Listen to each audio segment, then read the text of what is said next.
On pourrait avoir l'impression que si on fait des efforts au quotidien, ça n'a pas d'impact sur la totalité des effets environnementaux, sur l'effet mondial. Ça pourrait être facile de penser ça parce que on voit des gens qui font des choses tellement pas de bon sens ou qui dépensent tellement d'énergie ou tellement de ressources matérielles pour certains trucs qu'on a l'impression que nos efforts sont perdus là-dedans. Puis ça pourrait nous décourager de le faire. Puis d'ailleurs, on l'entend des fois. Pourquoi tu fais ça? Ça sert à rien. De toute façon, c'est tellement un petit geste.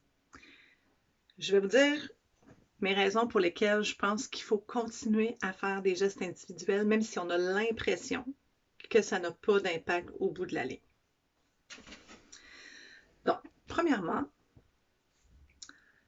il faut le faire quand même, parce qu'au fond de nous, on sait que c'est la bonne chose à faire, puis que ça nous fait nous sentir bien de prendre une décision qui ne nuit pas ou nuit moins à l'environnement. Donc, pour nous, c'est une bonne raison de le faire. Juste ça, ça vaut la peine.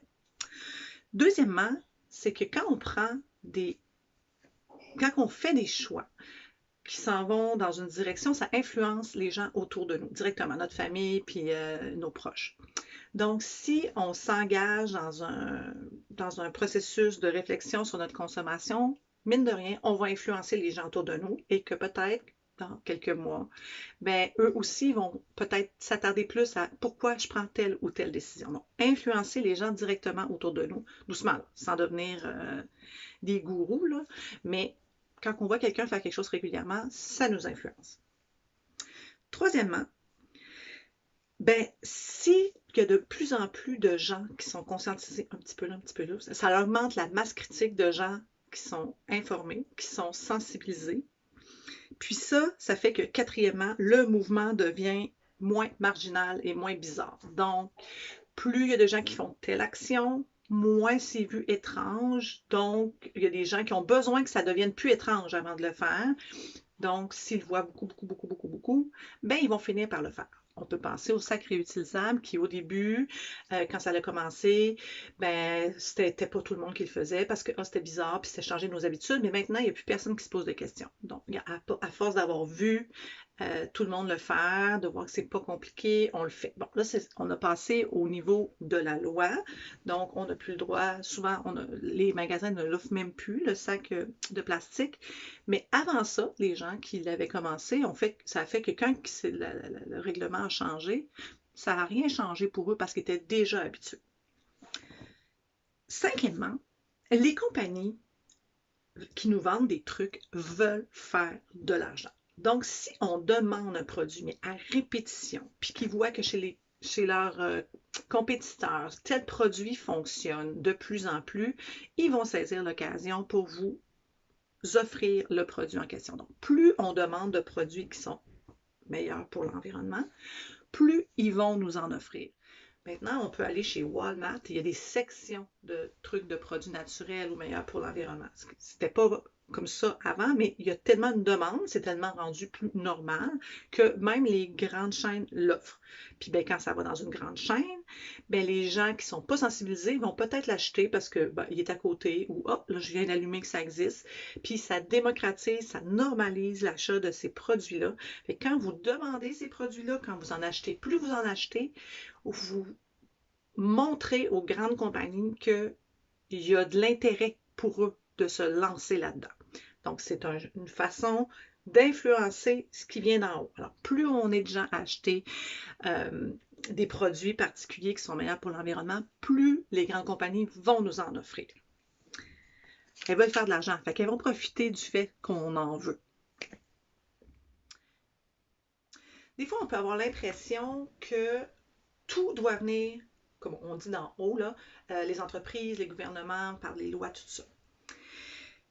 Mais pour ça, pour que ça change en haut, il faut que les citoyens le demandent et le revendiquent. Donc, ça prend des gens pour démontrer cet intérêt-là. Le gouvernement ne va pas changer des choses tout seul là, du jour au lendemain pour le plaisir de... Il faut qu'ils sentent que les citoyens ont besoin de ça, demandent ça, sont intéressés par ça.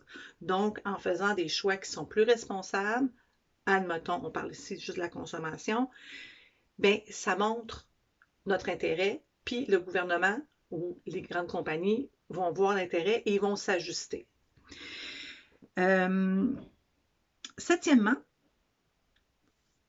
vous avez l'impression que vous êtes tout seul à la maison à faire ce petit geste-là, puis ça ne sert à rien, mais dites-vous qu'il y a des milliers, des millions de personnes peut-être qui font ce petit choix-là, puis qui se disent « ça ne sert à rien, je suis tout seul à le faire ».